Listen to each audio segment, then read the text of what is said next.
You are listening to the Sportcat Show. That's right, ladies and gentlemen, boys and girls, children of all ages. You have the one, the only Sportcat, often imitated, never duplicated. Come over and find me on the YouTubes. Search out the Sportcat shows. Get that thumbs up button, some love, and also a sub. So you can join the chat. We got some great people like Denise. Good morning, Denise, or good afternoon, depending on, well, no, it's good afternoon for you. It's good morning for Chris. So, well, it was up until 13 minutes ago. So good morning to you. Let me turn this echo off here in my head.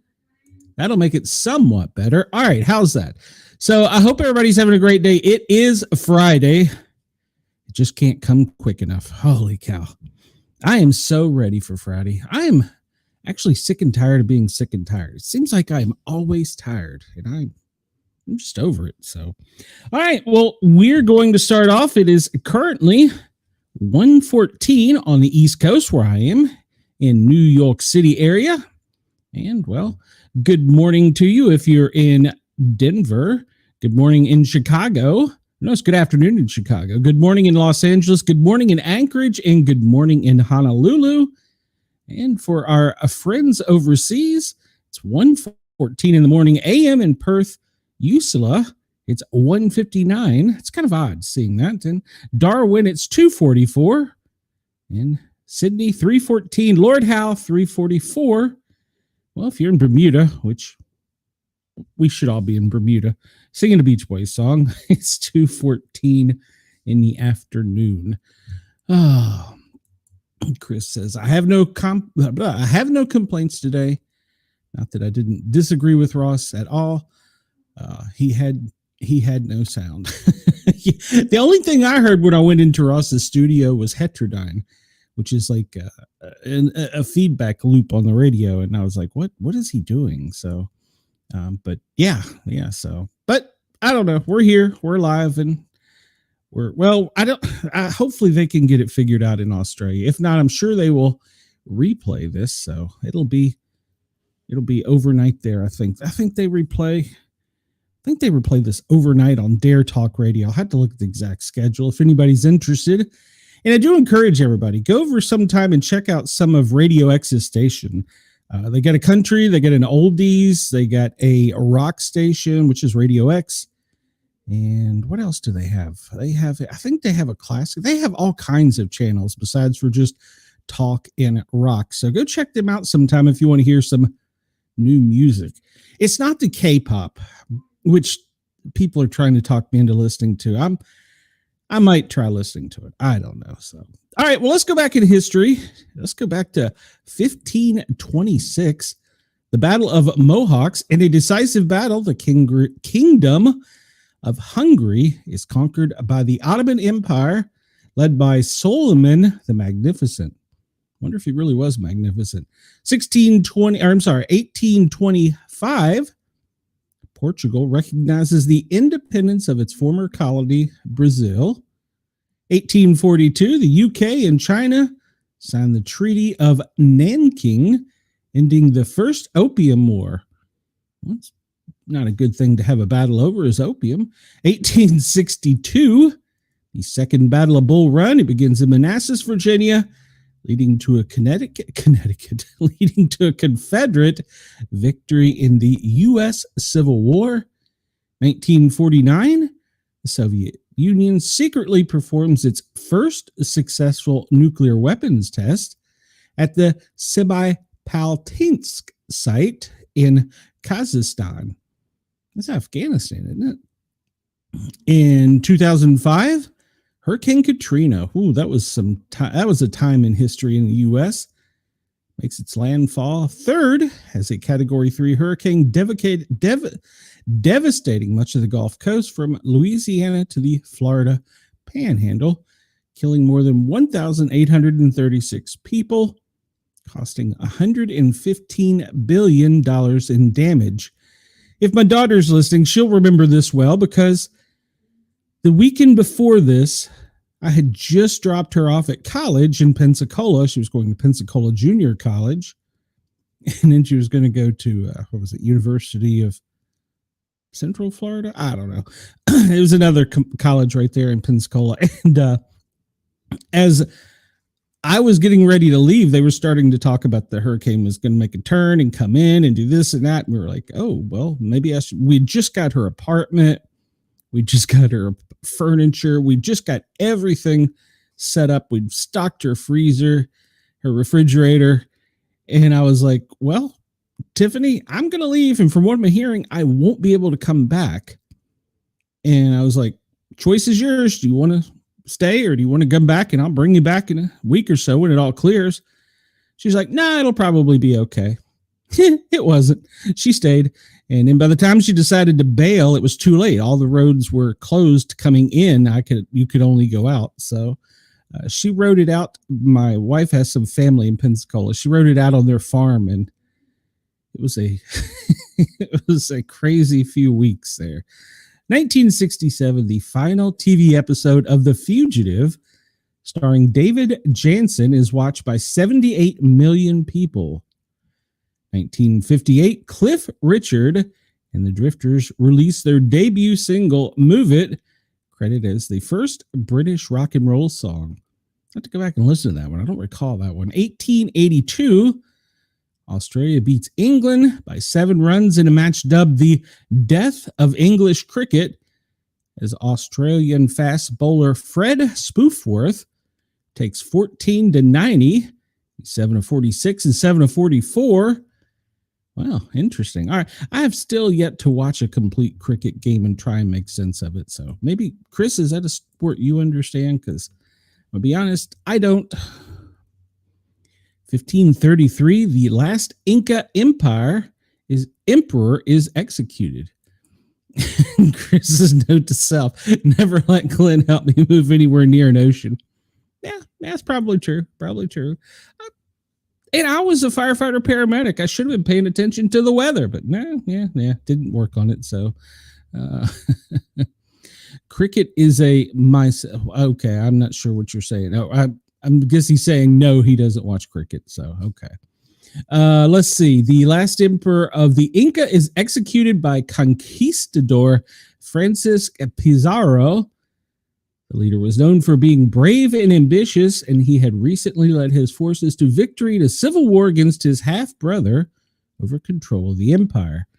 But in November 1532, he accepted an invitation to dine with Pizarro, who had him captured. He held him for 9 months, accepting his ransom of 24 tons, of gold and silver before killing him. Well, that was nice of him. Chris says cricket is a mystery. Gotcha. Check. In 1911, the last surviving member of the Yahi tribe emerges in California. Ishi, the last known member of the indigenous Yahi people, emerges from the wilderness in Orville, California. He lived in isolation for years after his tribe was destroyed by genocide. Ishi means man in the Yahi language.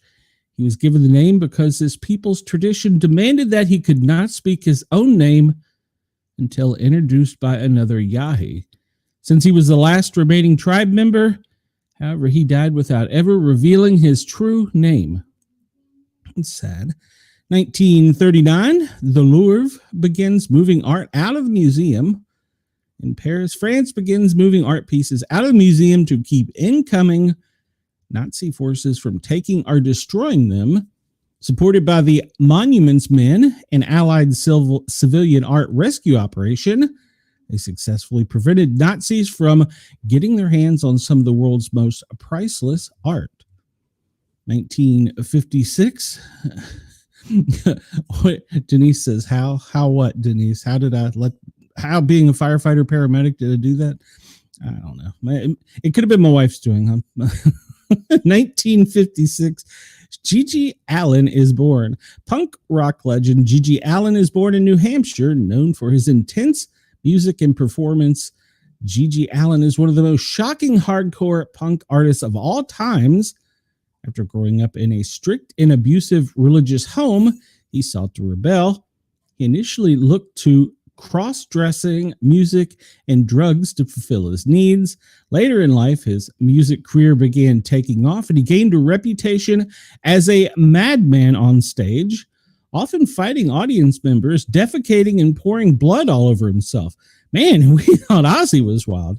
In 1993, Allen was found dead due to an overdose after one of his shows. Today, G.G. Allin is known as one of the most outrageous artists to ever live. Let's see, 1958. She says she meant hi. Hello, Denise. In 1958, Michael Jackson, the great MJ, the king of pop, is born in Gary, Indiana. From a young age, he was thrust into the music industry, performing in the Jackson 5 with his siblings when he was just 6 years old.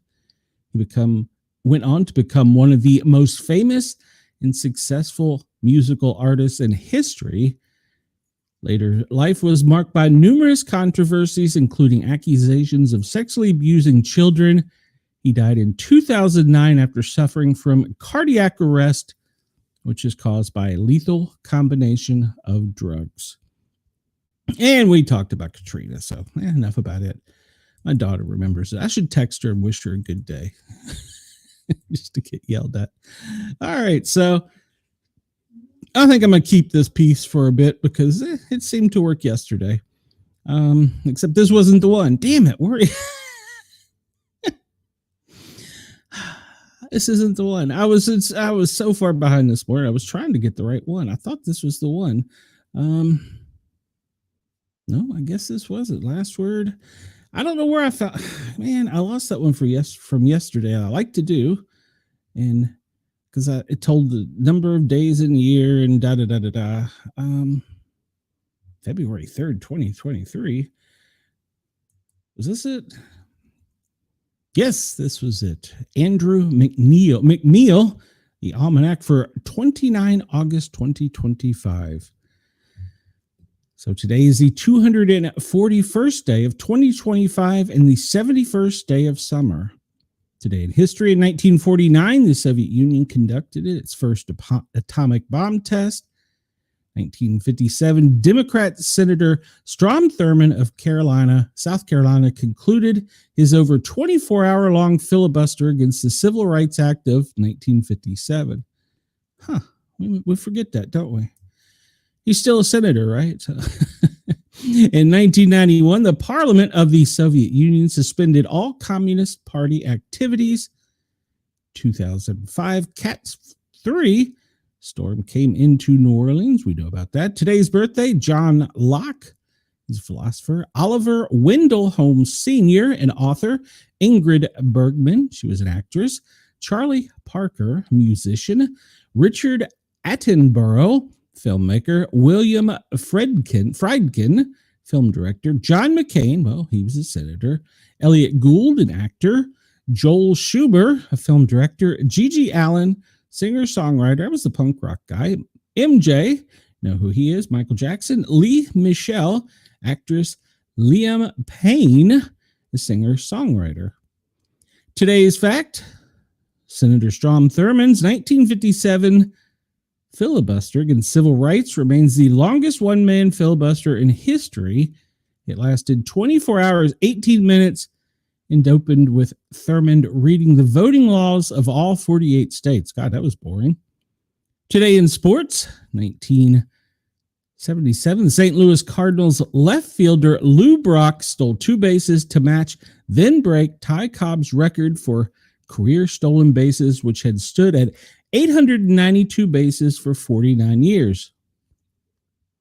Today's quote, "Don't play the saxophone, let it play you," from Charlie Parker. Today's number, 175, the top wind speed in miles per hour during Hurricane Katrina. Today's moon, well, it's between a new moon and a first quarter moon. So there you go. I kind of like that one. Maybe let me know what you think. Yeah, no kidding. Let me text her. She seems to forget about me too often, and it annoys me. Let me just message her and tell her to get in my chat. It's I'm looking back at her chat, and every other one is get in my chat. So we need macadam in it. So today it's National Lemon Juice Day. Hey, I could go for a glass of lemonade. I like lemonade. Wait a minute, I gotta get out of that. Goodness gracious. My one job is I push buttons. That's what I do. And then I talk. And both of those seem difficult to me some days. National Lemon Juice Day. According to Hoyle Day. Who's Hoyle? All right, I'm going down a rabbit hole here. Let's see. Who is Hoyle? And according to Hoyle Day, we honor Edmund Hoyle, who is best known for his definitive book on rules and regulations of the popular board and card games of his time. His vast knowledge of gameplay and rules became the final word, with many people verifying a rule by saying, according to Hoyle. Hey, I wonder if there's a Hoyle book of rules for Big Brother. I've never actually seen the rules for Big Brother. They're out there somewhere. The anniversary of the Slavic National Uprising, my wife's people. College Color Day. Yeah, I should be wearing Tennessee orange today. Dang it. It's the founding anniversary of the Senate. And it's Individual Rights Day. We all have rights. International Day Against Nuclear Tests. I can get behind that. More herbs, less salt. Definitely agree with that. Give me jalapeno. So Chris wants to know, how did he speak for 24 hours without peeing? Maybe he had a catheter. I don't know. He was pretty old. National Chop Suey Day. National Sports Day. See, they're just saying that it's National Sports Day because they don't want to acknowledge that it's opening weekend of college football. So that's what it is. And it's the Quixie Festival. Sorry, I want to know what a Quixie is. It's observed on August 29th, and it's based on the ancient romantic fable of two lovers, Zi and Niang, who were Weaver Girl and a Coward, respectively, is popularly known in this as the Chinese Valentine's Day. Okay, well, do they use chocolate? Do they celebrate with chocolate over there? I don't know. Are they not chocolate people? I don't know. I'm going to wander and babble a lot today. National Sports Sampling Day. Oh, that's just a weak way of saying it's college football opening weekend. According to Hoyle, National College Colors and the Chop Suey Day. I never did learn to eat with chopstick. My son is very proficient, but not me. Henry Berg, he's an actor and founder of the American Society for the Prevention of Cruelty to Animals. He was born in 1813. Charles Kettering, he founded the Delco Electronics Company and invented the auto self-starter. We really appreciate that. Jackie Mitchell. Now, but the guy, though, that invented the little push the button to open the door thing, not a fan of. Jackie Mitchell, one of America's first female pitchers who struck out Babe Ruth and Lou Gehrig. I did not know that. One of America's first female pitchers, and she struck out the great Babe Ruth and Lou Gehrig. I had never heard that. Isabel Sanford, actress fondly remembered as her role in Louise Wheezy Jefferson in The Jeffersons. Iris Apfel, a famous interior designer and fashion designer, remembered for her flamboyant style, outspoken personality, and oversized eyeglasses. Wendell Scott, the first black driver to win a race at NASCAR. I don't remember that. And Richard Blackwell, fashion designer and critic who created the iconic 10 worst dressed women list. You can't do that anymore. John McCain, former Navy captain and POW, and later to go on to become a senator. Temple Grandin, an acoustic academic author and ethologist who advocated for the humane treatment of livestock for slaughter and autism. Boy, that's two weird ones. They wanted the ethical treatment of livestock that were going to be slaughtered and autism. Okay. The King of Pop we talked about. Memorable events. 1758, the first American Indian reservation is established in Indian Mills, New Jersey. In 1862, the U.S. Department of Treasury forms the U.S. Bureau of Engraving strictly to print newly created classified paper. They make money. And by the way, I heard a rumor. I need to go research this. Did President Trump say that he was going to put himself on the $500 bill and we were going to start making the $500 bill again? Or was this just something sent out on the interwebs to people who have Trump derangement syndrome? And who carries a $500 bill in their pocket? I mean, really? Hey, Wendell, welcome. Glad you're here. Glad you were here. The Mount Washington Cog Railway opens and becomes the world's first mountain climbing rack railway in 1869.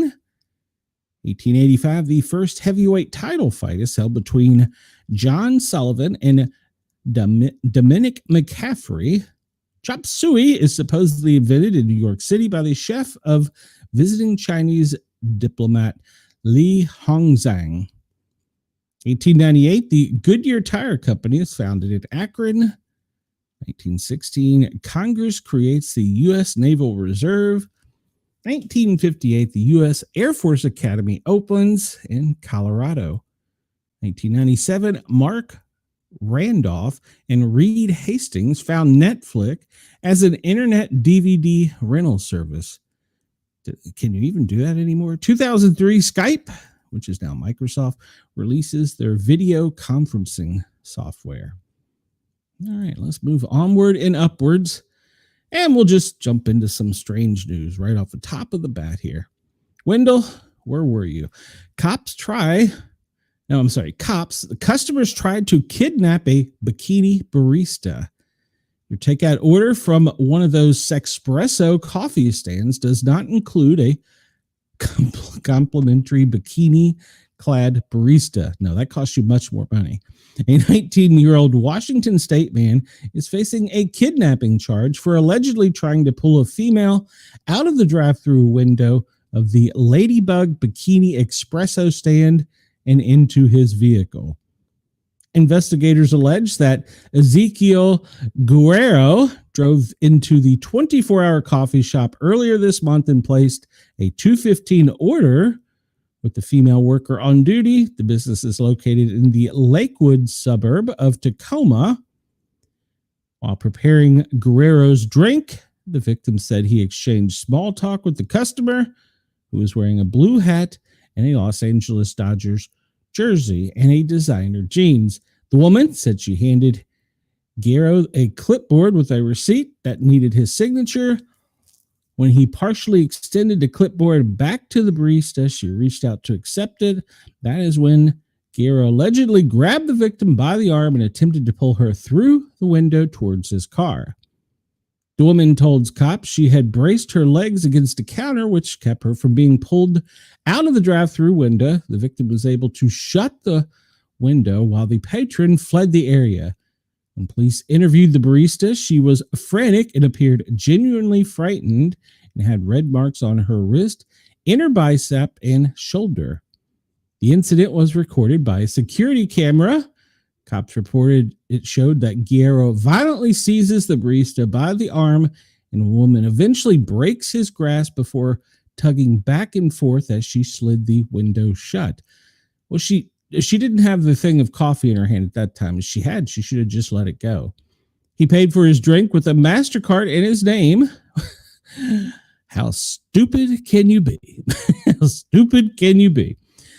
He paid for a MasterCard in his name.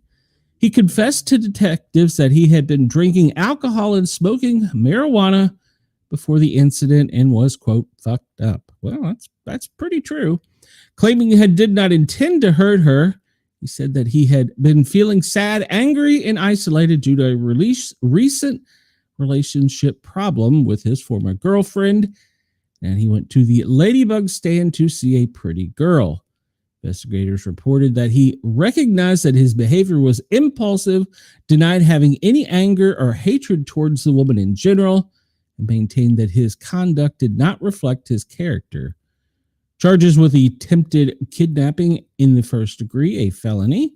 He had no prior criminal record, works as a forklift driver at a Seattle bakery. He was booked into the Pierce County Jail, from which he was later released on his own recognizance. A judge has ordered him to have no contact with the victim in any ladybug outlet. So this guy tries to kidnap a young woman while drunk and high, and cops arrest him, and he's out that same day with no bail. Pierce County, Washington, safe place to let your daughters work. Wendell said, I've heard that wife Glenn made love to him while boiling eggs, and being happy, he asked, why? Then she said, the egg timer is broken. You don't need an egg timer at my age, Wendell. You need some nitroglycerin handy. So you try and kidnap a bikini girl. I would like to know what his status is. I know it's probably profiling, it's probably racist, but he was misogynistic, the old whatever the hell it is. All right, so we've had all of our animal stories. Let's get another one. A rabid animal on the loose forces a quarantine in American town. Breaking news. Officials in New Jersey have issued a warning about rabid animals in a southern county neighboring Philadelphia. Ooh, it's those Philadelphia animals. The county's sixth animal to be confirmed rabid was a skunk that had interacted with two dogs in a resident's backyard. Officials in Gibbsboro, Camden County, stated the skunk did not injure the dogs, which could have infected them with the rabies virus, but the owner could not confirm whether one of her dogs had been vaccinated. Both dogs received rabies boosters after the encounter. However, they still need to be quarantined to watch for any rabies symptoms, including personality changes and seizures. One dog will be quarantined at home for 45 days, while the other, which may not have been vaccinated, will have to be quarantined for 4 months in a state-approved animal facility. Wow, that's going to be a bill. Commissioner Virginia Betteridge, liaison to the Camden County Health Department, said in a statement, although rabies is a serious illness, it can be prevented by early treatment. If you have ever been bitten or scratched by a wild animal, it is important that you seek immediate medical attention. And that shouldn't be a wild animal. It should be any animal. And it's important to get your dog or cat, get off my screen, vaccinated, because when they bite somebody, like a firefighter responding, they won't have to be in fear of having some disease. But if you don't, well, your puppy's going to go to the clink for a while. There have not been any human exposures to the fatal virus in the state this year, according to county officials. But unvaccinated pets that come into contact with rabid animals and become infected can pass the virus on to their owners through bites. So you hear that, Wendell? Do not bring stray Bigfoots home if you don't know if they've been vaccinated. Over the past months, dozens of county governments from Maine to Wyoming have issued urgent warnings to residents and tourists about a surge in rabies cases among local wildlife. It's not local if it's from Maine to Wyoming. Local is like your neighborhood, maybe a county or city, but Maine to Wyoming, that's not local. Putting communities at risk. One day before the skunk was discovered, a family dog at Barrington, New Jersey, which is about 15 minutes away, killed a raccoon that was later tested positive for rabies. They are such nasty little creatures. 3 family members and both family dogs were potentially exposed to the rabies. They were advised to consult their physician about rabies post-exposure prophylactic treatment, which consists of a fast-acting antibody shot by a 4-dose series of shots administered over a 14-day period, which I want to add is very painful. Without a quick response to a bite or scratch from a rabid animal, the disease is nearly 100% fatal. Over 90% of the animal cases reported to the CDC are in wildlife. 1 to 3 Americans die of the disease every year. Ones they don't report turn into a werewolf. Just saying. There are typically fewer than 10 cases of rabies in the U.S. each year. In recent years, the number of cases has ranged from 1 to 5. 4 other animals, including a cat and 2 additional raccoons, have been confirmed to have rabies in Jersey this year. Although the U.S. eliminated a specific canine rabies virus variant in 2007 through widespread vaccination of pets, the disease itself remains a threat. It's still transmitted by wildlife, including bats, raccoons, and skunks. During a vacation to the Glen Canyon National Recreation Facility in Arizona, Erica Kahn was photographing the night sky when a black bat flew directly into her mouth. I remember that story. Understanding the severe risk of rabies, her doctor father insisted she get the life-saving post-exposure vaccine series immediately. How does a bat fly into your mouth?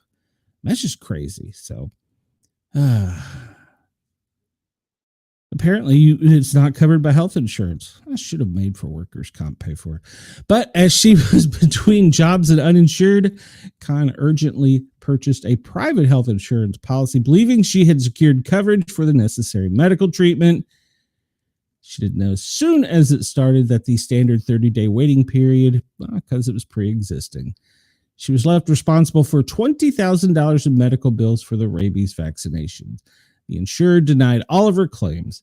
Vaccinated pets can contract the virus from these animals and transmit it to humans through their saliva. While the human deaths are rare in the U.S., the risk of exposure appears to be rising. This summer, more than 200 tourists from 38 states were potentially exposed to the nearly always fatal virus by a bat colony at Wyoming Jackson Lake Lodge, prompting a massive health outreach effort. A separate incident earlier this month, a rabid fox attacked and bit 2 people in North Carolina who are now undergoing post-exposure treatment. Following a bite, the rabies virus invades the peripheral nerves and travels to the brain, causing severe inflammation that can be fatal. So, let's see. So we know it attacks the brainstem, which disrupts the vital control of breathing and heart rate, damages the brain, but also triggers severe symptoms, including aggression, hallucinations, and a fear of water caused by painful throat spasms. Once clinical symptoms emerge, the disease is always nearly fatal within days. Infected, that's good news, because they told me to wait till I showed signs and symptoms. Boy, the city sure was helpful. They just didn't want to pay the $20,000. And infected animals often exhibit erratic behavior, including biting themselves, excessive drooling, growling, and impaired coordination. Nocturnal animals such as foxes, raccoons, and bats may appear disoriented and active during the day. Rabid bats may be grounded or fly in erratic circles. In North Carolina earlier this month, a young mother was attacked by a rabid fox after stepping outside her home to investigate noises resembling a cat under her car. The fox immediately bit her leg. When she tried to defend herself, it bit her hand. After officers arrived and narrowly missed capturing the animal as it fled the nearby woods, they received a second call reporting a similar attack just a short distance away. A 77-year-old man had been bitten in the leg by the same fox. Deputies from Moore County Animal Services later located, captured, and euthanized the fox, which subsequently tested positive for rabies. Both victims received appropriate medical care for their injuries and potential exposure to the deadly virus. I remember, I think it was last summer, there was one loose in Fairfax County, and I'll have to dig. I think I still have the scanner recording. They had cordoned off Burke Park, which is like a county park, and closed it to the public. And so the county had police officers like they had a helicopter. I mean, they had like an ongoing mission to capture this SWAT, like a SWAT team to capture this fox. And so they had the park closed. They had a massive, I don't know what you'd call it, but they were all going into the woods looking for this thing. And you hear one officer key up and say, shots fired, I've been bit.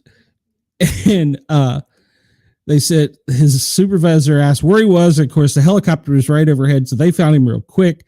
And they asked him how many shots he'd fired, because apparently they heard multiple shots. And he keyed up and he said, I think 2. And a few seconds later, he keyed back up and said, add 1 more to that.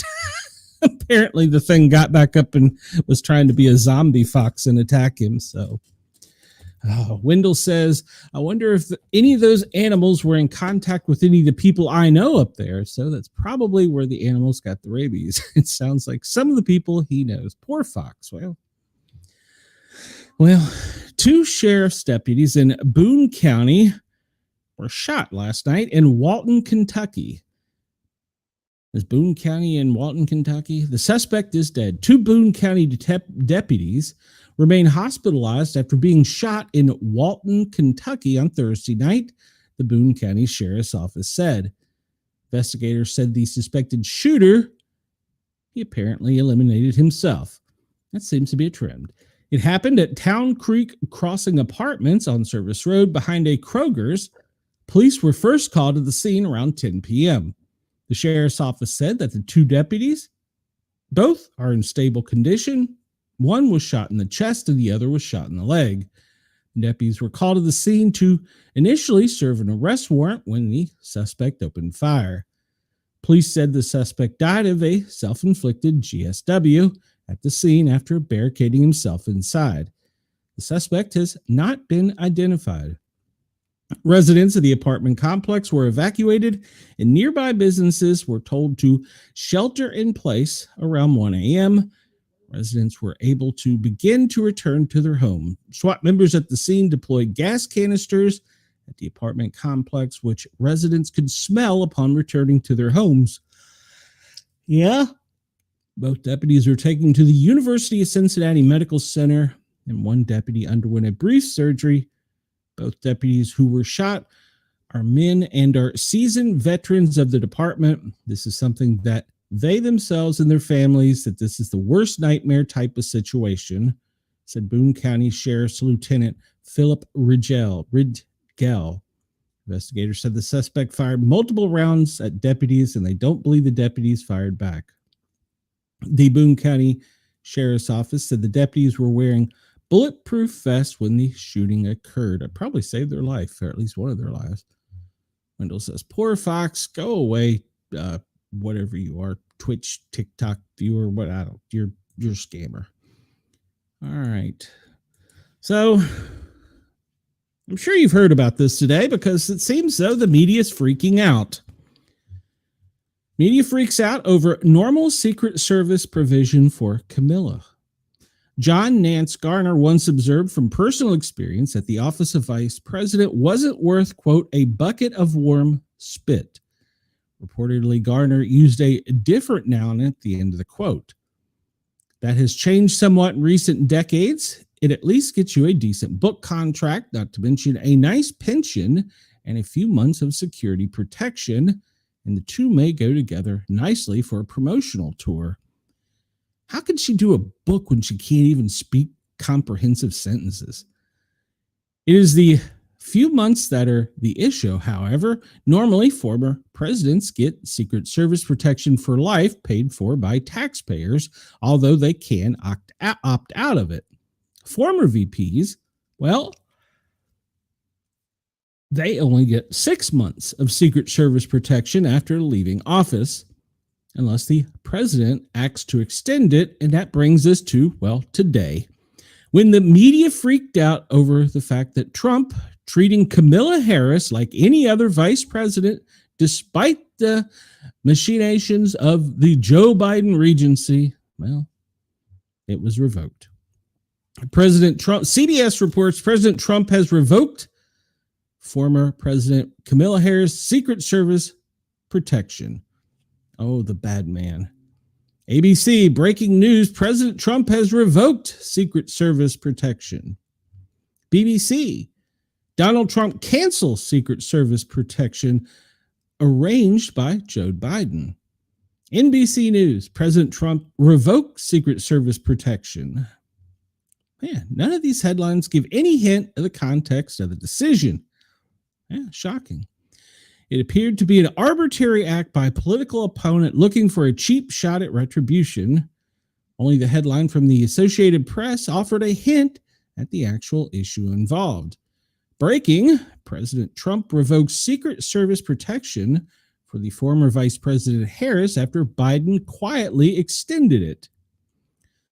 The quietly extended it is the real story here. It's funny how none of the others got that. We'll go back and look at what news sites that was.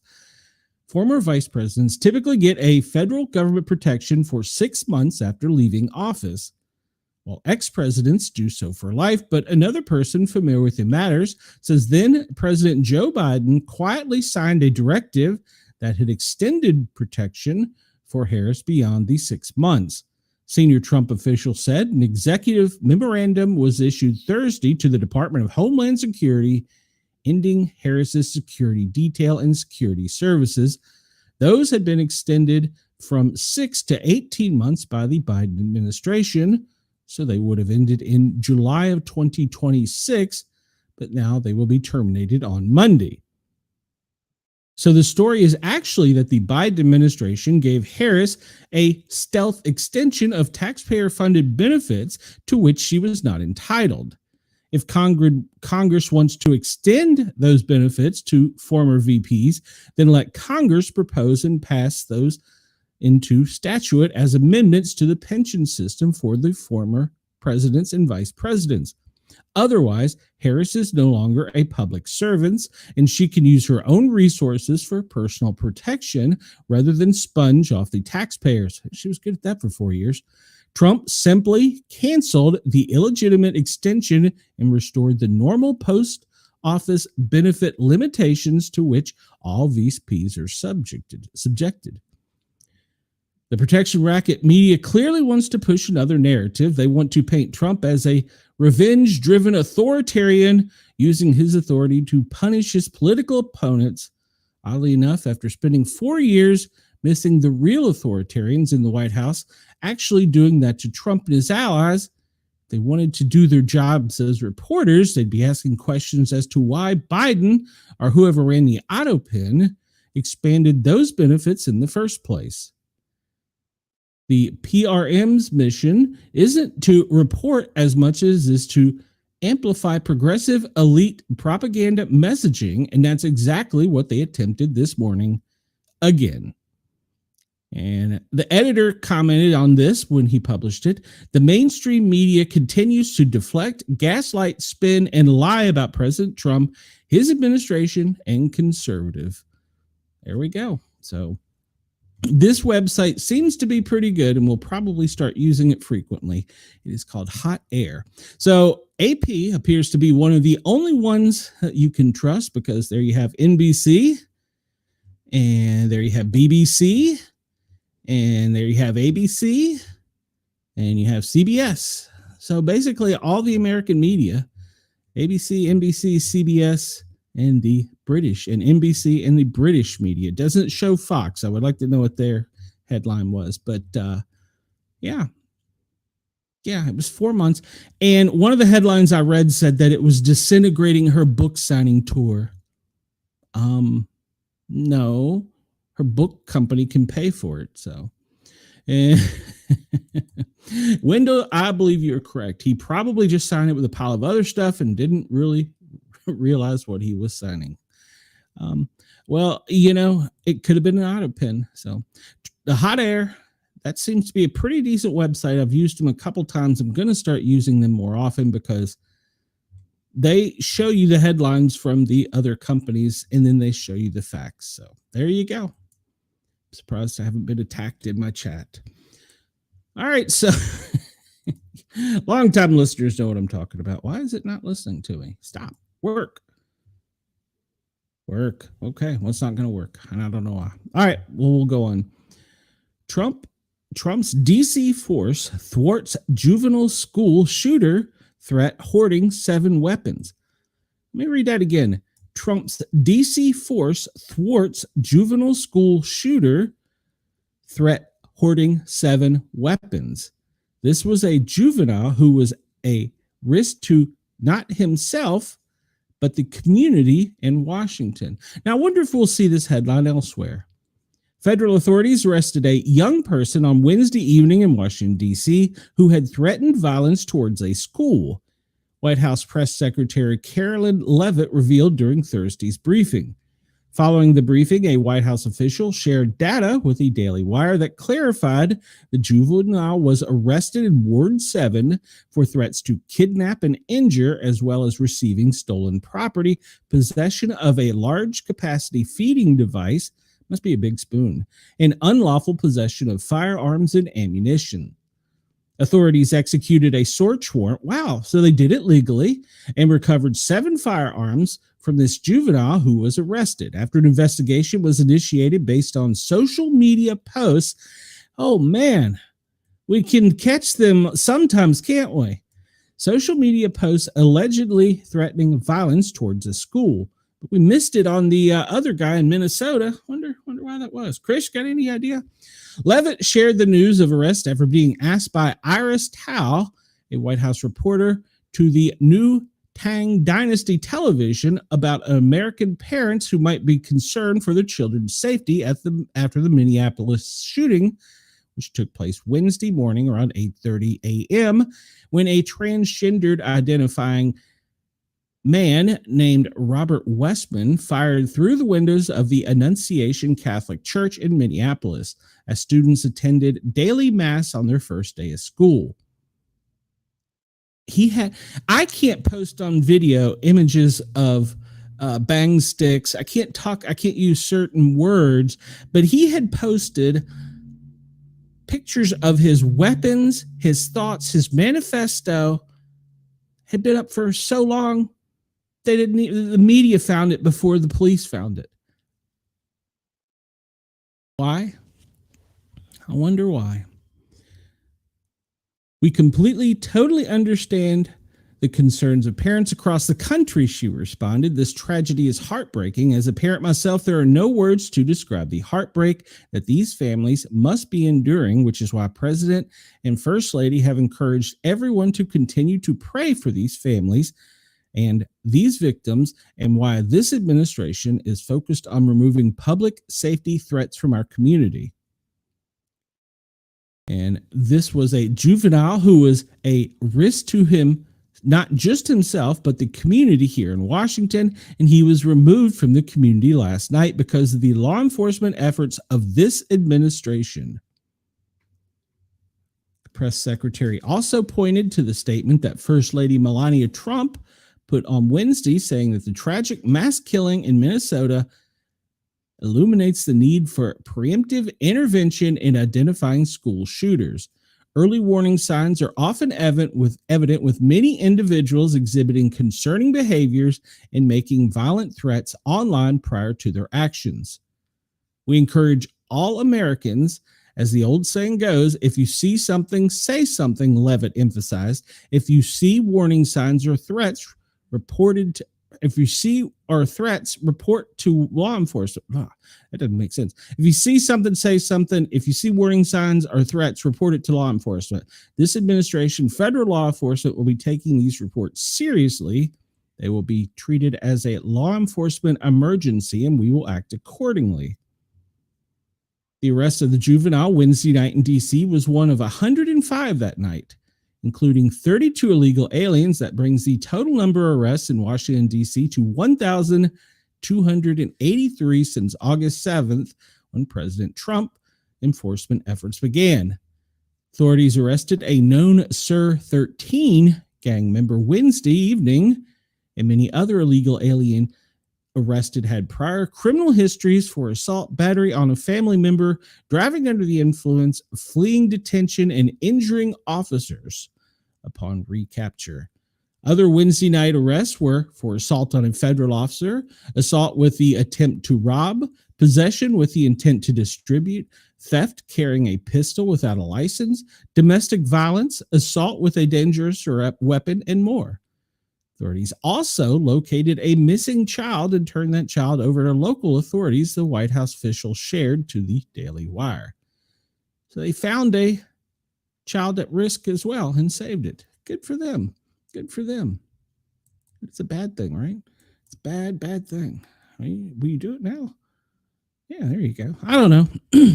WTOP News reports this can be replicated. The White House touts a 30% drop in D.C. crime as the mayor admits federal surge is helping. President Donald Trump's law enforcement surge is helping combat crime in D.C. as a recent White House figures indicates the notable drop. Numbers released by the White House press secretary Carolyn Leavitt on Thursday indicate that total crime in the nation's capital is down by 19%, as violent crime saw a 30% decline. When it came to carjacking incidents and homicides, she added they have both plummeted by 67 and 57% respectively. This can be replicated in other crime-ridden cities across the nation, she said. The district's crime card /dc.gov show that the crime overall has been trending down since August. According to police data, there were 2,304 violent crimes in 2024. So far in 2025, there have been 1,680, which is down 27%. While DC mayor has acknowledged the city has reported fewer gun crimes, fewer homicides, and extreme reduction in carjacking since the federal assistance started, she also noted that it's causing fear and anxiety in some communities. As a result of the extra law enforcement, she said, there's a tremendous anxiety in the district. When I look and see residents putting things on social media or neighborhood chats, I know that there is a lot of anxiety. The mayor's comments came during a news conference Wednesday as the surge of officers and National Guard troops approaches the end of the third week. Bowser met with Trump on Wednesday for what she characterized as a courtesy meeting and also had conversations with Chief of Staff Susie Wiles and U.S. Attorney General Pam Bondi. We greatly appreciate the surge of officers that enhance the MPD has been able to do with this city, she said. During the hour-long briefing with reporters, Bowser said that DC police need about 500 more officers to reach the 4,000 that the city leaders think is necessary for staffing. Between August 7th and August 26th, there were 4 carjackings compared to 31 during the same period last year, an 87% reduction. According to the city data, there is a 47% drop in burglaries and 38% drop in homicides. City Administrator Kevin Donahue citing a fairly precipitous declines in robberies, carjacking, and where'd that go? Where did it go? Let me catch up here somewhere because I don't know where the hell it went. Robbery, carjacking, overall violent crimes of the city. Said the ways to consider data is by recognizing we already had a good momentum coming in when the federal surge has made it better. City leaders said crime has been at a 30-year low, claim that Trump has described his descriptions have been inaccurate, and she previously told WTOP the DOJ reviews DC crime data. While she said the law enforcement surge is helping, she criticized National Guard troops on the streets and the immigration and customs enforcement agents en masse as things that are, quote, not working. Many people are still calling police for emergencies. Bowser said the city doesn't have data on who isn't calling. 81% of Americans see crime as a major problem, according to Associated Press survey. 45% of adults think it's either completely or somewhat unacceptable for the federal government to take control of local police departments. Well, I don't think they're taking total control. Police chief, because they were sued and told they couldn't. So Police Chief Pamela Smith and DC police officers are still doing community outreach, but clearly there is some hesitation, obviously, with some of the community members, which is very important to me, that my team, myself, that we are educating our communities on the relationship we have with our federal partners. Trump invocated the Home Rule Act, which ends in 30 days and will need Congress to approve it. So we will be prepared to take advantage of additional federal officers to focus on the beautification to support the federal task force. But when that time period expires, we will be prepared as a city. She said she launched the Emergency Operations Center. Well, sure hasn't helped her 911 center because it's in chaos right now, according to my friends there. She's planning to issue a mayor's order to describe how the Operations Center will continue to engage with the federal Clean, Safe, and Beautiful Task Force to make sure the task force resources continue to be strategically deployed in the district. Several D.C. council members were highly critical of her comments. Ward 5 council member Zachary Parker said city leaders should be unequivocal that the federal surge in officers in D.C. and deployment of National Guardsmen on our streets are dangerous, unnecessary, and affront to home rule. We ought to be real clear about that, real clear. Ward 1 council member Brianne Nadeau said residents are angry that our limited autonomy is being eroded. There's nothing welcome about this. But she pushed back the criticism on Wednesday's remarks. Since the federal law enforcement surge, Bauer said, it has been my focus. We didn't ask for any federal officers. We're driving crime down, but while they're here, how can we most strategically use them to accelerate the work MPD has done? The next step is figuring out the exit program. I said this yesterday from the emergency that the president declared. Part of that plan includes an EOC that has 4 work streams that prepare the districts to either request more or different federal law enforcement or receive the services of federal law enforcement in a way that enhances MPD. Yep, we need an exit strategy. She again Thursday criticized the impact of ICE agents en masse across the streets and National Guard troops monitoring city streets. All of these things are part of our post-emergency planning, so the framework that we will put in place so there can be no confusion about whether there is an emergency is needed. We're about whether an emergency is needed. Meanwhile, Bowser said the start of the law enforcement surge, 81 residents have entered the city's shelter system. The city doesn't know where they are coming from. She said they're planning a census count on Thursday. There's no names collected. She said the city administrator said it is really just individuals identifying those who are unsheltered or homeless on this particular night. Weather this year has been keeping criminals home. It's been pretty hot, Wendell. We're going to talk about that in a minute, too.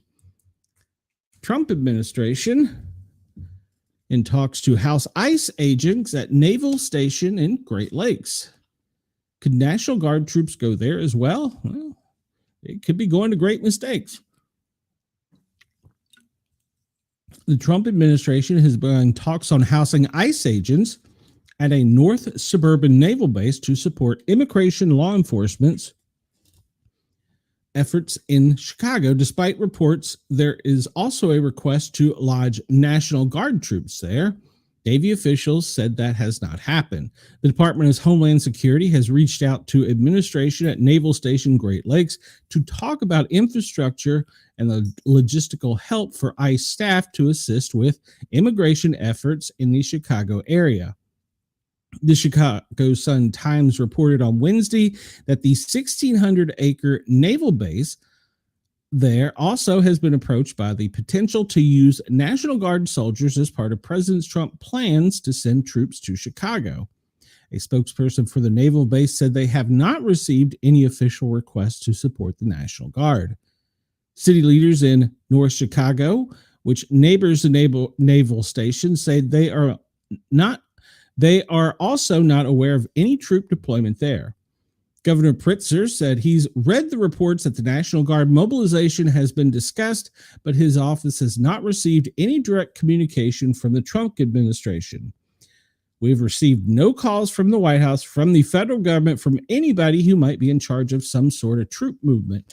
They don't seem to want to communicate at all. That's odd because it sounds like they're trying to do is march right over the local police. You know, we used to hear that the President of the United States supported local law enforcement. We support local law enforcement, but now it appears that he wants to ignore them altogether or do just whatever he wants at a whim on that day.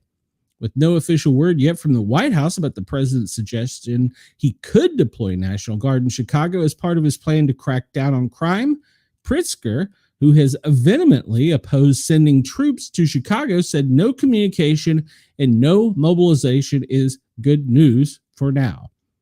Right now, it's hard to tell. We haven't seen any troop movement yet. We also haven't seen any call-up of our National Guard. But we are on guard, hoping that does not happen, Pritzker stated.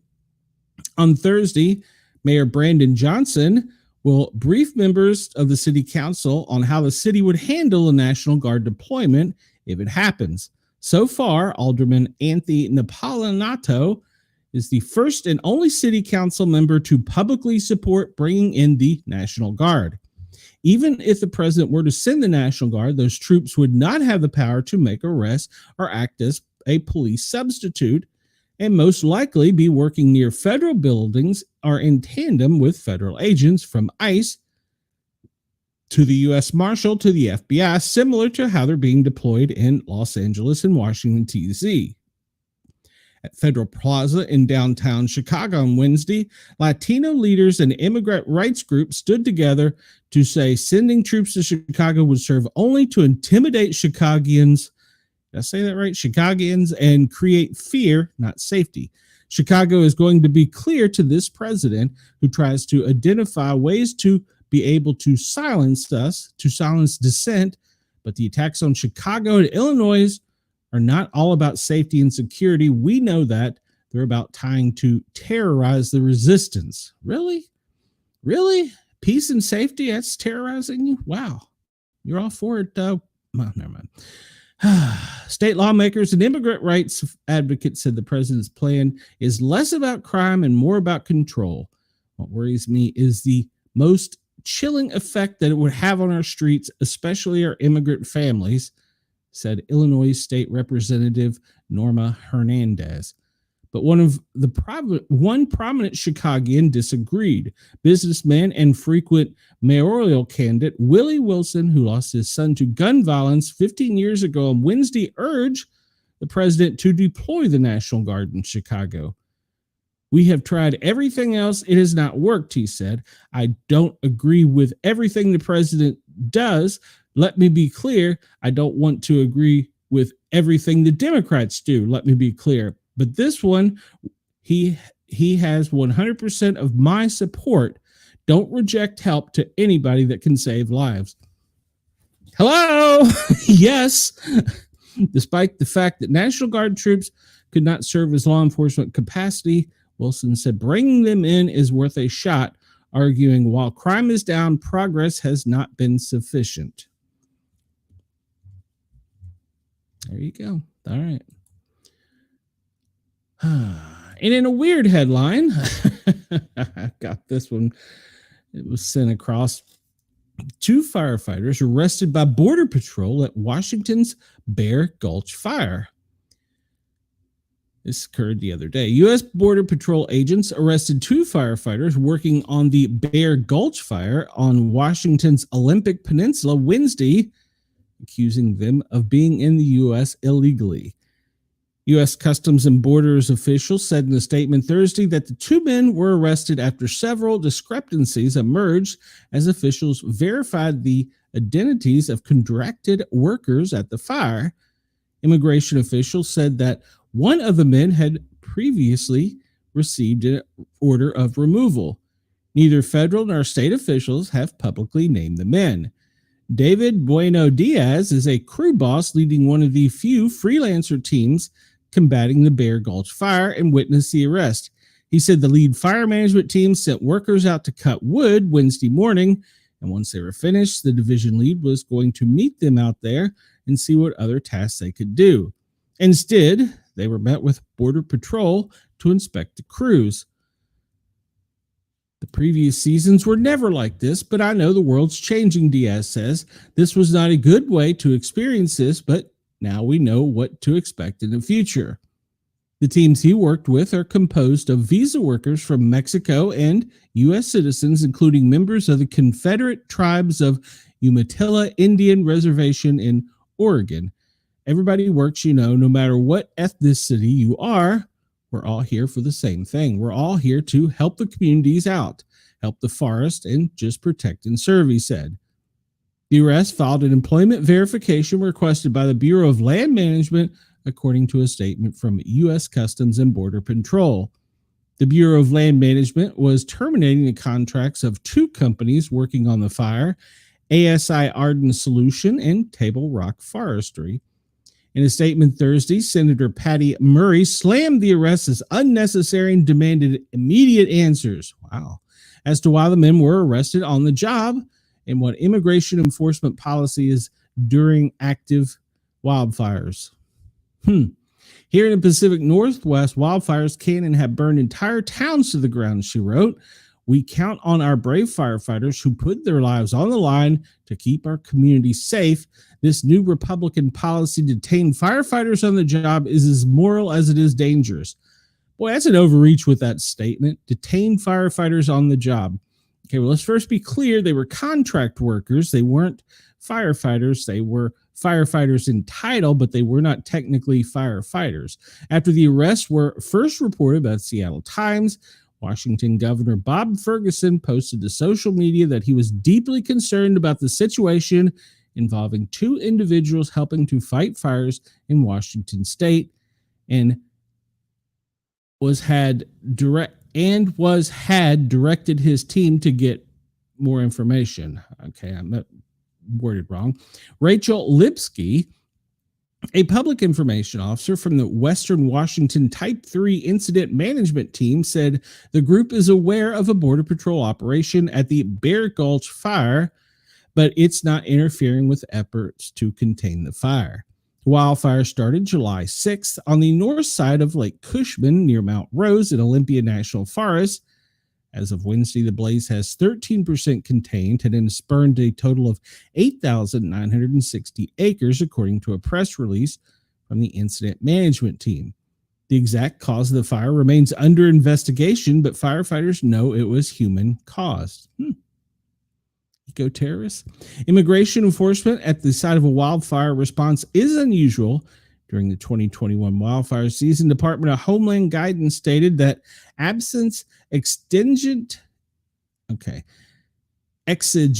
circumstances, immigration enforcement will not be conducted at locations where disaster and emergency response and relief is being provided, such as long evacuation routes, sites for sheltering, or the distribution of emergency supplies, food, or water, or registration for disaster-related illnesses, or the reunification of families or loved ones.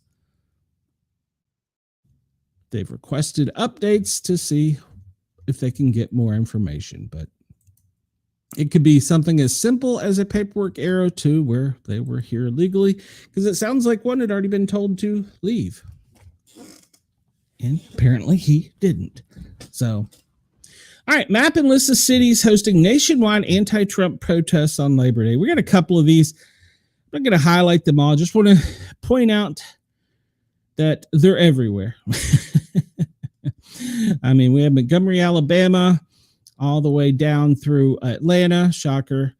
Knoxville, which really surprised me. They're all over the South. They're all over the West. Burlington, Vermont, there's a shocker. Washington, Wyoming, West Virginia.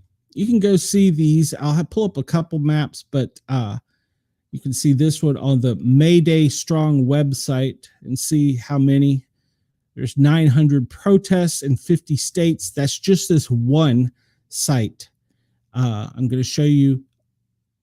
Okay, Wendell, have a great one. We'll see you soon. I think you're the only one watching me, Wendell. So bye-bye.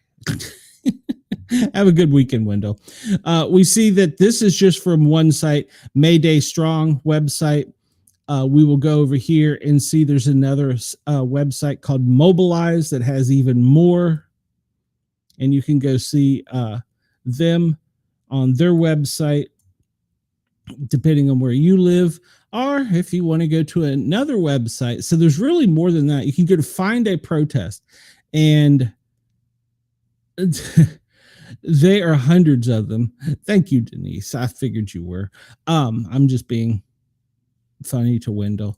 We can see, if you want to enjoy your weekend protesting, you get several websites to go find one of the hundreds of different ones. So, but yeah, they're everywhere.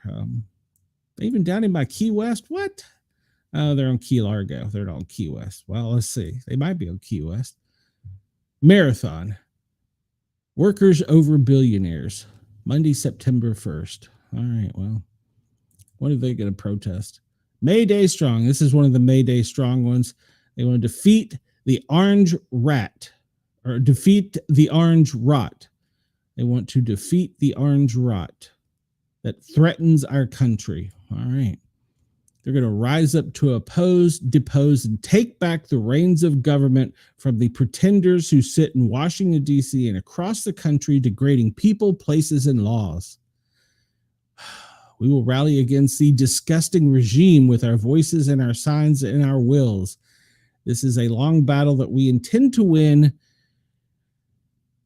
Gird your loins, clear your calendar. What the hell does that mean? Gird your loins, clear your calendars, take an oath. I want you to take an oath, to join the resistance, block and destroy the authoritarian regime in D.C. and across the region. Stop cooperating. Stop supporting, stop buying, stop watching, stop showing up in as many ways as you can. Stop the Trump regime. Support Costco. Yeah, no, won't be shopping there anytime soon. So, yeah, they're going to stop the billionaire takeovers. They're converting government into the Pavilion slush fund. Have they seen Pelosi? Have they seen Schiff? Have they seen some of these people? What? What? What about AOC? She came in as a bartender. Now she's a billionaire. What? Oh, Jesus. These people are idiots. So yeah, if you want to go use your weekend to join a protest, by all means, go have fun. You can help stop the billionaire takeover. And I wonder what billionaire's paying for all this. So, all right, we're going to move on. We're just going to move on. Can't make stuff up sometimes. Offer safety. No, you don't want peace. You don't want safety. Oh, but after 9/11, you were willing to accept any peace and safety. But now you don't want it. So, all right, whatever. All right, so this is our FEMA Daily Operations Briefing. It comes to us dated Friday, August 29th at 8:30 a.m., as was presented to the president this morning. Somebody has to keep me in line, Denise. Yes. Events they are monitoring. Well, they're monitoring heavy rain, flash flooding in the southern plains, central, northern plains, lower Mississippi Valley to the southeast. We still have the one disturbance in the tropics in Atlantic side, and on the central and eastern, there's one there, or two there as well, and one is still gaining chance to become a numbered storm. Her named storm, I guess, wouldn't be numbered. Western Pacific looks pretty clear, and there's two out in the central eastern Pacific. The one to the furthest west, well, that's the one that stands about an 80% chance in the next 10 days.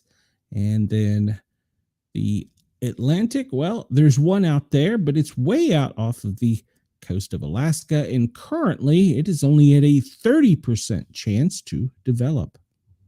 The national forecast, well, North Dakota, Nebraska, and Kansas, you can see some heavy rains and some flooding with some serious storms. Four corner states, including Colorado, New Mexico, and a portion of Texas, well, you could see some serious rains and heavy flooding.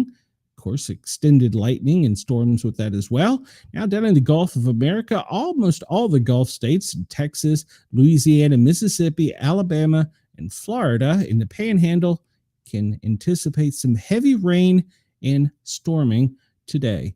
Now, there's going to be spotty showers in the northeast and intermittently as these storms move across the country from the north to the south and from the east to from the west to the east. Tomorrow, well, it looks like Texas and New Mexico are going to have the most severe chance of storm. And then looking up to the Midwest, it looks like it's still going to be in the Dakotas and Nebraska. Sunday, as that cool down starts to come in, it's going to push that down into the Gulf of America and to the southern border. We'll take a closer look at it in just a second. The hazards outlook, well, up in Washington, the hazard is high heat. That's also going to be causing lots of red flag warnings for Washington State. That's going to extend down into the northern Oregon range.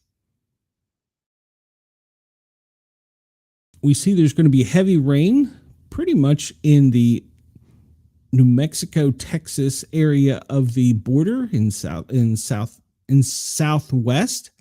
and the heavy rains, as we talked about, in the Gulf of America, extending around the Panhandle and going out through central Florida.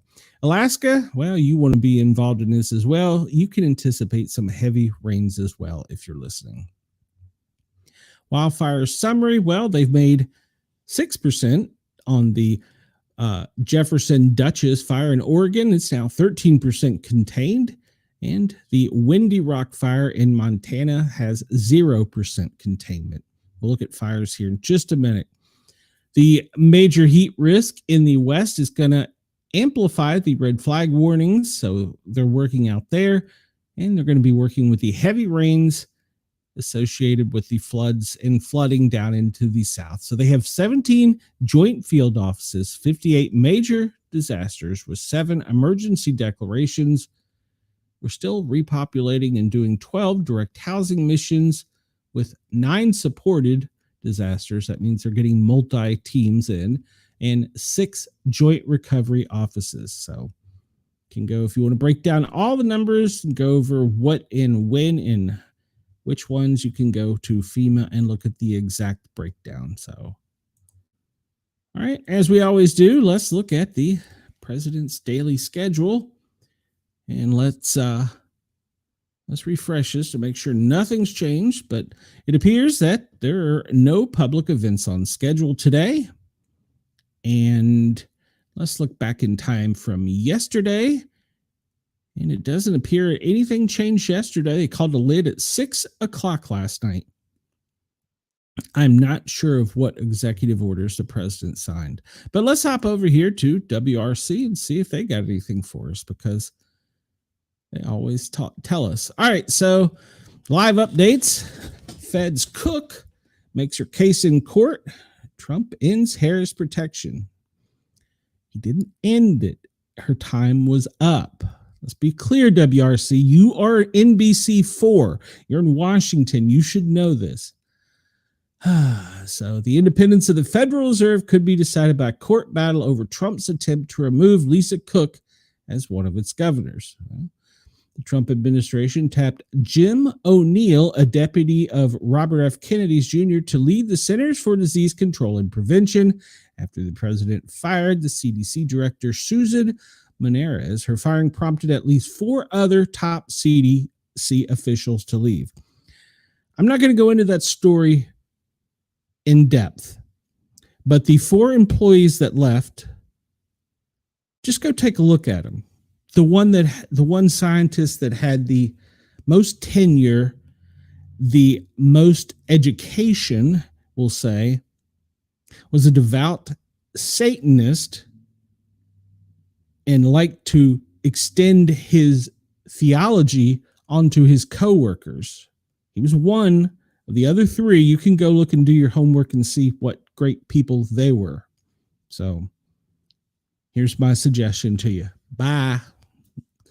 Trump has revoked U.S. Secret Service protection from former Vice President Camilla. No, that's not true. It ends. He just didn't let President Biden's auto pen stamp work go. So, and all that money she gave to, Rihanna, Obama, Oprah, I don't know. There's a whole list of them. Couldn't she use some of that money to do this? Or maybe her book could. She's going to be a billionaire from her book, right? Federal authorities plan to surge agents in Chicago starting next week to scale up operations to arrest unauthorized immigrants, 2 law enforcement officials told NBC News. Well, maybe that's one story they are going to be correct on. Starting today, all international packages will face tariffs ranging from 10 to 15%, or a flat duty between $80 and $200, depending on the country of origin. That's going to cause for some mayhem with Temu. So we're waiting. Wait, it is end. Wait a minute. There's 3 new updates here. Hold on. American Bitcoin, and why is Eric Trump touting it in Hong Kong? I don't know what Bitcoin is, so I guess I should learn that. Kennedy addresses rattled CDC staff. Well, there's a new boss in charge every 4 or 8 years. Texas Governor Greg Abbott signs new congressional maps into law.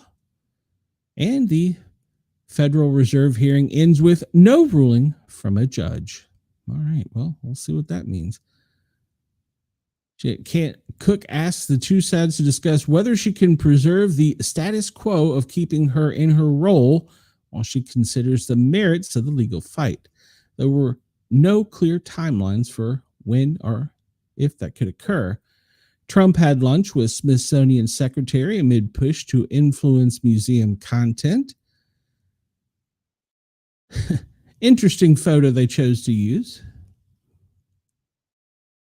Trump blocks $4.9 billion in foreign aid approved by Congress. Said he would not be spending $4.9 that was approved by for foreign aid. Trump moves to rest on a tool that's nearly not used in 50 years, known as pocket rescission. A president submits a request to Congress to not spend approved funds towards the end of the fiscal year so that Congress can't act on the request in the 45-day time frame, and the money goes unspent. The fiscal year draws to a close at the end of September. Such a move, as standardized by the White House, could effectively bypass Congress on key spending choices and potentially wrest some control over spending from House and Senate. All right. Netanyahu blasts Cindy McCain as over Gaza humanitarian aid. Cindy McCain, the head of the World Food Program, for her recent comments alleging the families of Gaza are starving amid famine. And judge questions Lisa Cook's attorney about a case for emergency relief. And new congressional maps will test the Latino vote with a 2026 election. Talked about that. Didn't revoke it. Let's see if they got any truth in it. The vice president is grateful to the United States Secret Service for their professionalism, dedication, unwavering commitment to the safety, the advisor said.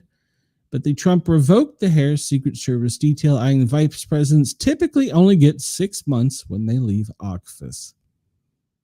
Border Czar Tom Holman hints at a crackdown on crime and undocumented immigrants in Chicago. Trump border czar Tom Holman suggested this morning that the administration will soon expand its effort to address crime in Chicago. Chicago is coming along with other sanctuary cities. President Trump is committed that we're going to focus and prioritize sanctuary cities because that is where the problem is. Feds plan to boost immigration enforcement in Chicago next week. And let's see. The court battle for the Federal Reserve, that's been an issue. Vance cites mental health crisis and remarks about seeking out root causes of mass shootings. One of the things that worries me is I've seen some people already saying that there are ways that AI can help with this. But the ways that I don't like are they want to pretty much put all of social media, most of the internet, and our personal communications under the auspice of AI for our safety. In other words, anything you post will be scanned by AI, and if it's flagged for whatever the flag reason is, then someone will show up at your door. I'm not sure that I like that idea, but we'll see how they spin it and see how it goes. I definitely don't like the fact that the government wants to listen into all of our communications. That is definitely an overreach. Let's see. Live updates. Trump, RFK Jr., CDC questions swirl. and shut down. That's the live press conference going on at the moment. And they launch a probe into Trump's son-in-law over alleged wedding deal. What? Was he not allowed to get married? What happened there? His cousin brokered a deal with a Saudi businessman to provide appearances of access to the Trump family. Let's see. Through his cousin, an invitation to wed Tiffany Trump for Saudi businessman Abdul Alam in exchange for $100,000. President Trump attended the wedding in 2022, Mar-a-Lago residence, along with other members. This revelation, if accurate, could represent a corrupt and reckless attempt by the Trump family to leverage proximity to Donald Trump for personal enrichment. Okay. Ernst expected to retire from the Senate and forego the election. Johnson pressed on whether National Guard should be sent to Louisiana, his district. Texas lawmakers advance abortion pill restrictions. Johnson says there will probably be a vote on the Epstein files. Great. It's fine. They know all about it, but we don't. Must see SEC lawsuit dismissal over Twitter stake disclosure, and Abbott signs the map in. And let's see, this has got to do with Russia. I'm just kind of scanning these headlines to see if anything. Trump blasts administration for unusual pocket rescission package. Well, if it was a law that you all could change, why haven't you changed it? Do your job. Let's put the CDC in uncharted waters. Just go do a deep dive on the people who walked out. I've got friends that work there. Go do a deep dive on them. Okay, you might see. Labor Day protests. I'm also thinking, this is just me thinking out loud, but if there's already boots on the grounds and there's going to be protests, could this be part of the reason we're seeing some of the boots on the grounds? I mean, maybe you do one before the other. I don't know. Schumer demands RFK Jr. firing over CDC chaos. Yeah, go look at the people. Go look at the people. Oh, Garcia's asked for a gag order on Pam Bondi and Nome. Oh, that's funny. They're asking a federal judge to issue a gag order against the two to bar them from making baseless public attacks against the El Salvadorian nation who was wrongfully deported to El Salvador. You mean the Salvadorian national who was taken back to his home country, where he's afraid to go because he murdered a rival gang member's mother. But he wants us to stop talking. Yay. Trump approval down. Well, okay. And Vance says Trump is in good shape, but he's ready to step up. Okay, this is an interesting headline. Vice President Vance said in a new interview that President Trump is in incredibly good health, but that he is prepared to step in as commander-in-chief if needed. Yes, terrible tragedies happen, Vance told the USA Today, but I feel very confident the President of the United States is in good shape. He's going to serve out the remainder of his term and do great things. And if, God forbid, there's a terrible tragedy, I can't think of better on-the-job training than what I have gotten in the past 200 days. Yeah, there's a whole lot of stuff going around about that shooting. Didn't revoke it. All right, so we've scrolled through most of the headlines there. And yeah, that guy right there. Do some deep dive on that guy right there. You will be shocked at some of the people, government employees. Trump policies on FEMA face scrutiny 20 years after Katrina. And let's see. Newsom's support surges among Democrats. Well, good for him. Trump flexes executive might over the economy. That's probably to do with his not allowing them to spend the money. All right, let's look at the weather briefing here, see if anything's changed. And, well, yes, it has. We see in Nebraska and South Dakota that severe weather chance has been increased, as it has in Colorado, New Mexico, and down in the South, the Gulf of America. Chris says, nobody has seen health as incredible as his. Chris says, we will probably vote to let you all know if you have elected corrupt kid tortures, and we don't want it coming out. I haven't decided yet. Mike Johnson. No, the guy is a Satanist that has some very vocal things online. Very, very bad things. So we see here the severe weather tomorrow is going to continue in South Dakota, Nebraska, New Mexico, Oklahoma, and Texas. And then on Sunday, when that cooling comes in, looks as though probably only New Mexico will be facing the worst of the weather. Let's take a look at what's out there right now. Oh, I'm sorry. Let's do the tornado cast. And as I was coming on, there was a tornado already on the ground. I think it was in Florida. We'll take a look at those storms here in a minute. But it says that the chances of a tornado in Nebraska and South Dakota are elevated. High chance of wind today. That's down the Gulf of America and the Four Corners states back up across the Oklahoma corner into Nebraska and South Dakota. And we see that a chance of hail is increased with these storms in the Midwest. So have your weather radios on, be weather prepared. Oh, here's a National Hurricane Center. I meant to update this. We see here the 7-day forecast. This is a disturbance in the Atlantic. I don't really look at the Pacific, specifically now because there's nothing there, but I really haven't had any fans or audience members request information per se. So if anybody wants it, I will certainly add it, but we usually are talking about the eastern section of the Atlantic. So we look at this. This has got a 30% chance of a cyclone forming the next 7 days. And they're talking about this is coming off the coast of Africa on Sunday, and the environmentalists could support some development, but it'll be slow because remember we talk about that dust. That dust has been so intense this year, so it has really stymied a lot of hurricane and cyclone activity. All right, let's now look at weather warnings. What do we got first up? Boom.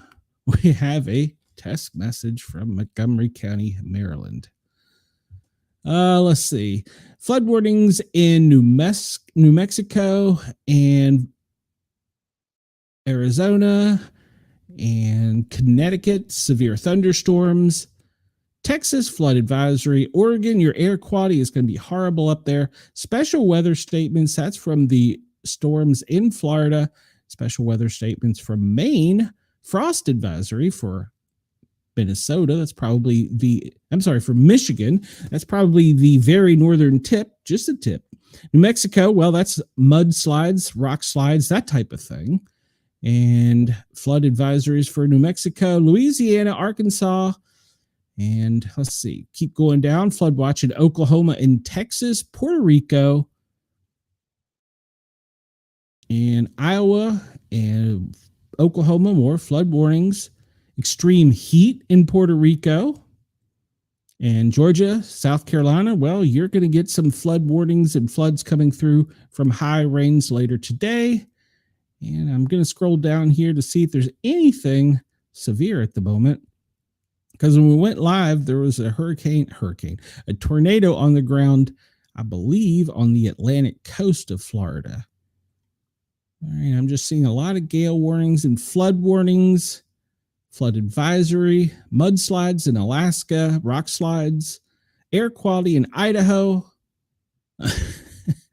South Dakota, and that's pretty much it. I don't see any severe stuff at the moment besides for a few special weather statements on strong thunderstorms. So let's zoom out here and let's enlarge this.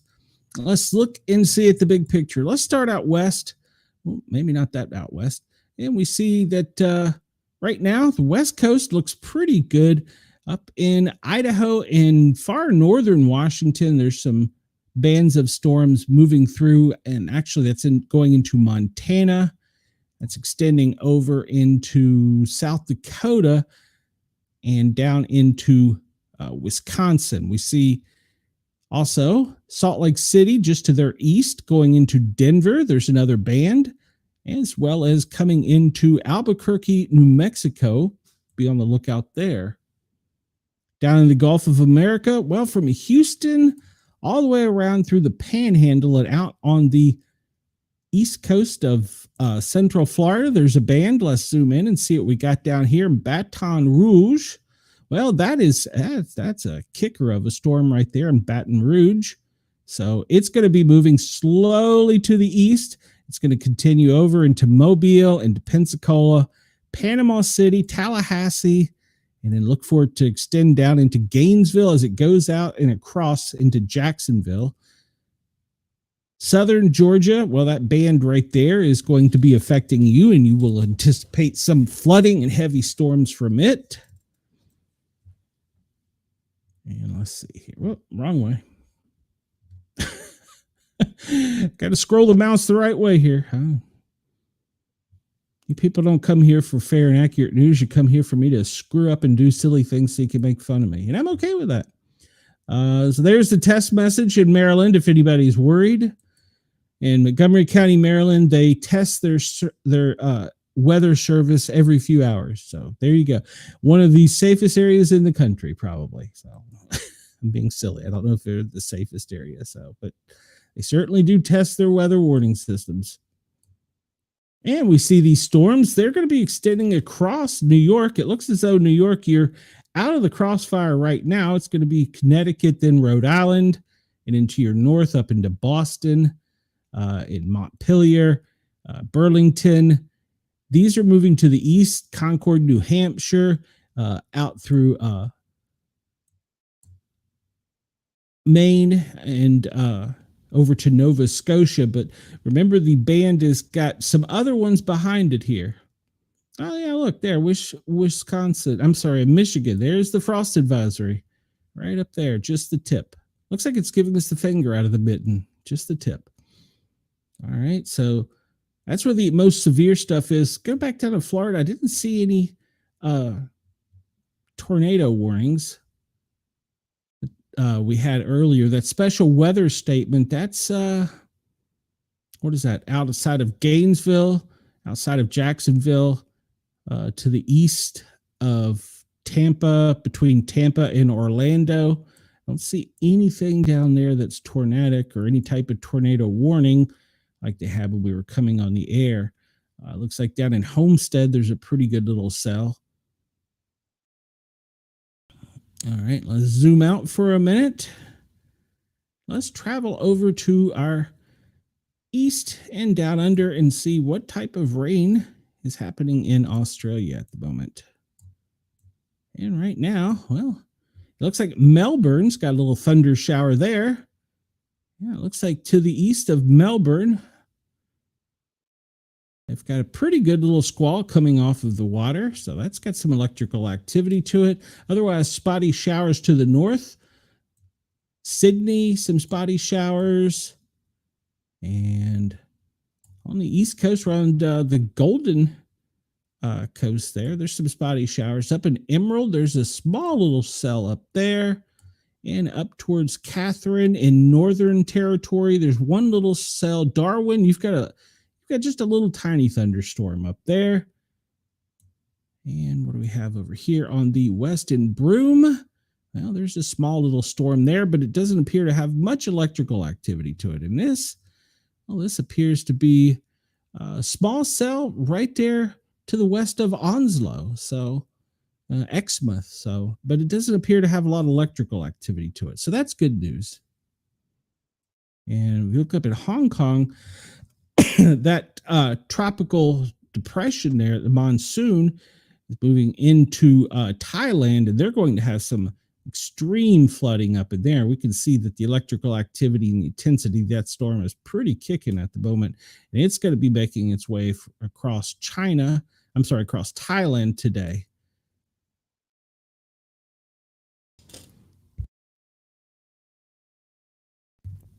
All right, let's zoom out. I wanted to take, for some other reason it come to mind, wanted to see if we see any storms out in the Atlantic that are drawing any type of precipitation.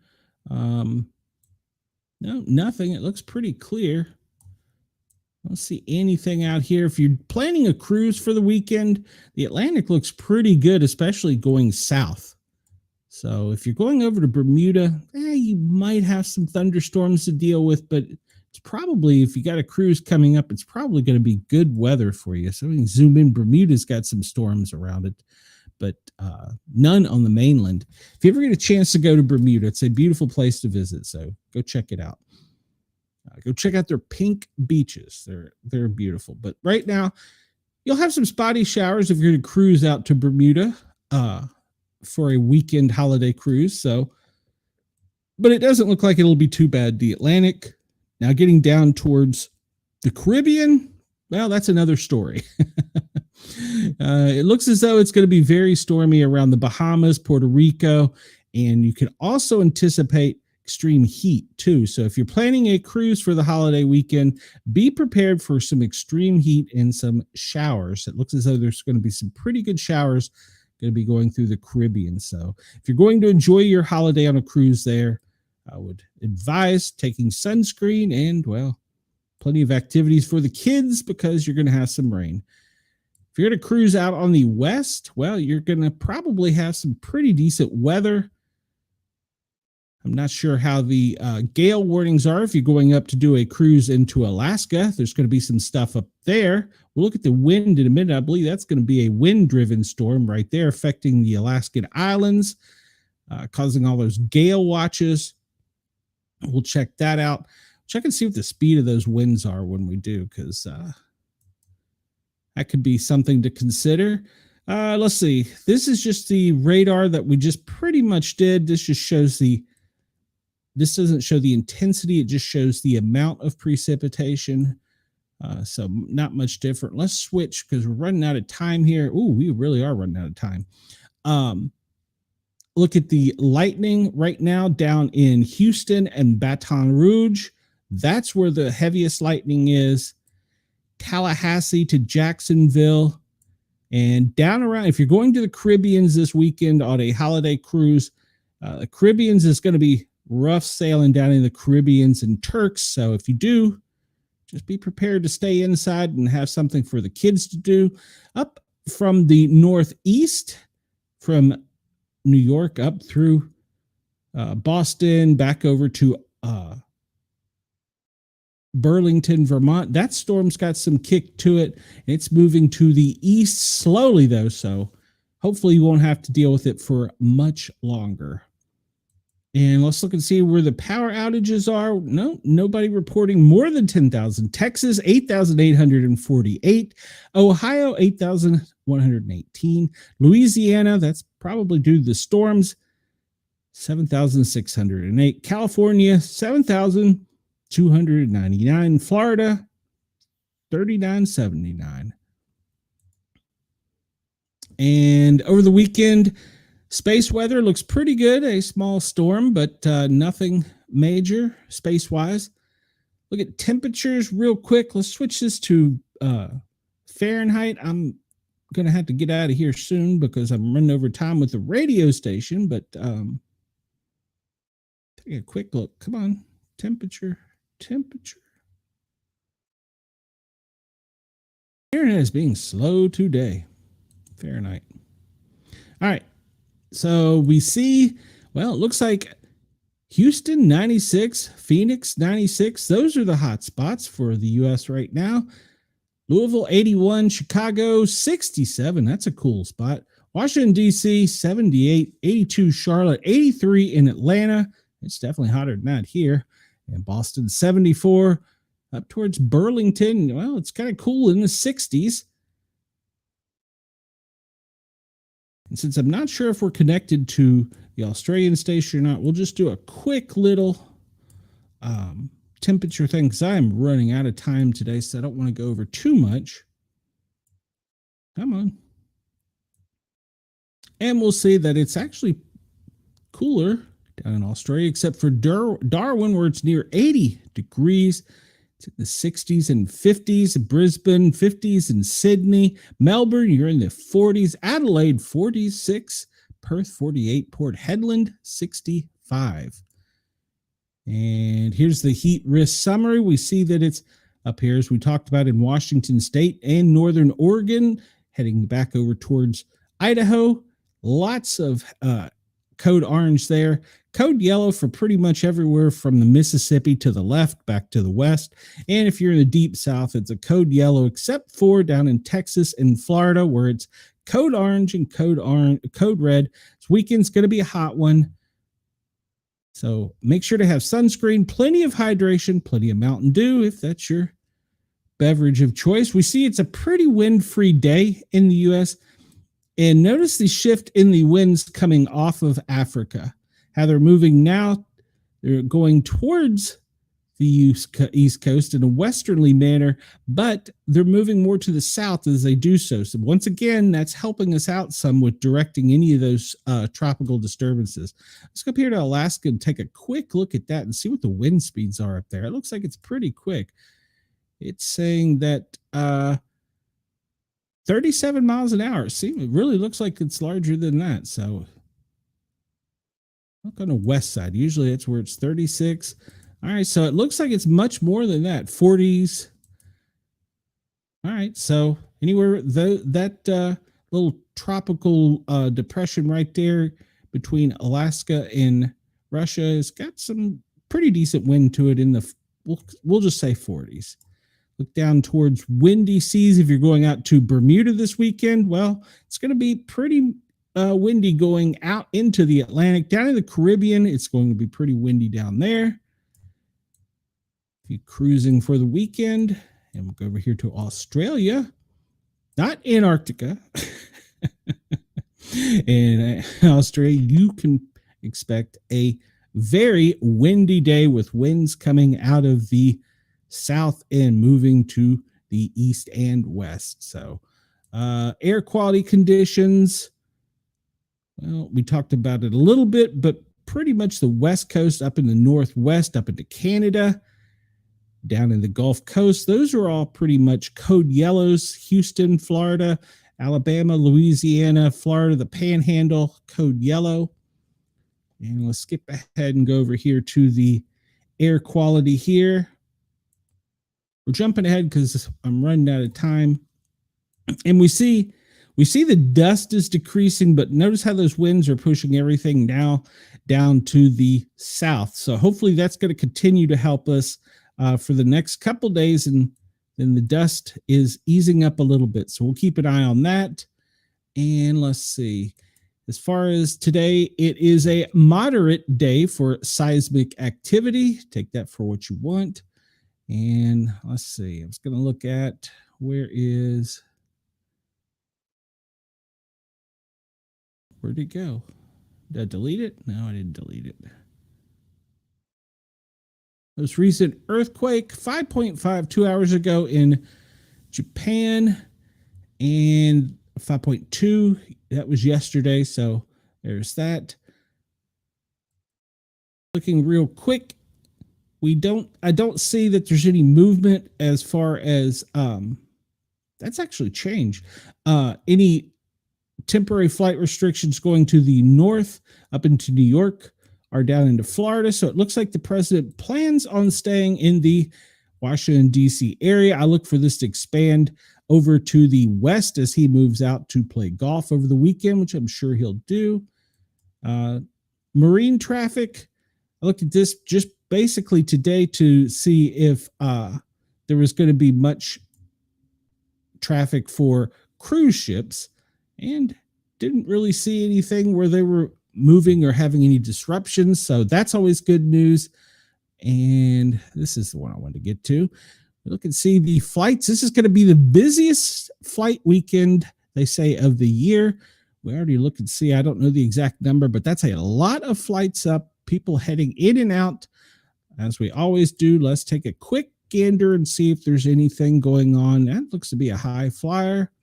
Oh, that's a helicopter. Chinook probably, well, he's probably taking some people. I hate to say what kind of people. Well, that one, they don't want to tell us what it is. How high up is that one? We're not even saying how high up it is that one is. That could actually be, since it's not moving, that could be a balloon. So it's something to keep an eye on. They're monitoring for something. And we see they're just moving some people and troops around. We have an E2.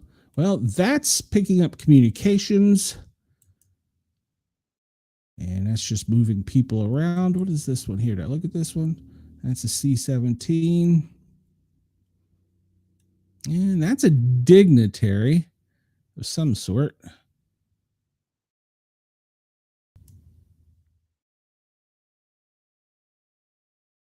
And I don't see any P8s that we were looking at the other day. More dignitaries up on the East Coast. That doesn't surprise me very much. Moving around for the weekend. There's an osprey. There's a rare bird to see.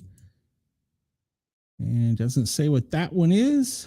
So it's not not telling us. It's probably a dignitary.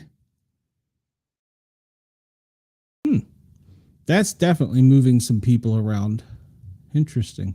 All right. Well, we're going to get out of here. I don't think I have much else to go on today. Unless y'all have any specific questions, I think I'm going to get us out of here with our normal bit defender. Let's see if they've got the sub hunters over in